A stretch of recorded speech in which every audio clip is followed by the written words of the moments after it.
एक शांत से भारतीय गांव में एक बूढ़ा किसान रहता था। वह बहुत मेहनती और समझदार था। दिन भर खेत में काम करने के बाद वह अक्सर अपने खेत में लगी चारपाई पर बैठकर आराम करता और प्रकृति को निहारता। उसी खेत के पास एक जिद्दी बंदर रहता था, जो बहुत चालाक था लेकिन किसी की बात नहीं मानता था। एक दिन बंदर ने किसान की चारपाई देखी और बोला, ये खेत, ये चारपाई, ये फसल सब मेरे काम की हैं। किसान ने प्यार से समझाया, बेटा, खेत मेहनत से चलते हैं, शरारत से नहीं।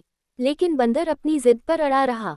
अगले दिन जब किसान खेत में नहीं था, बंदर ने चारपाई पर कूद कूद कर खेलना शुरू कर दिया। कभी फसल रौंदता, कभी औजार छेड़ता। उसे मजा आ रहा था, लेकिन उसे अंदाजा नहीं था कि उसकी जिद उसे मुसीबत में डालने वाली है। कुछ देर बाद बंदर का पैर रस्सी में उलझ गया। चारपाई पलट गई और वह डर गया। वह जोर जोर से चिल्लाने लगा। तभी किसान वहां आया। बंदर डर के मारे कांप रहा था।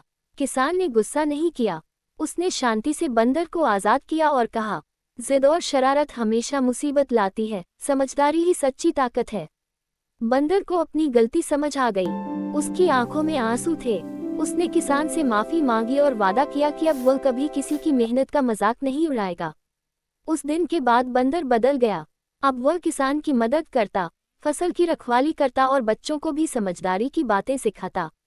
किसान मुस्कुराता और कहता, जब दिल बदल जाए तो दुनिया भी बदल जाती है। सीख, जिद और शरारत नुकसान देती है,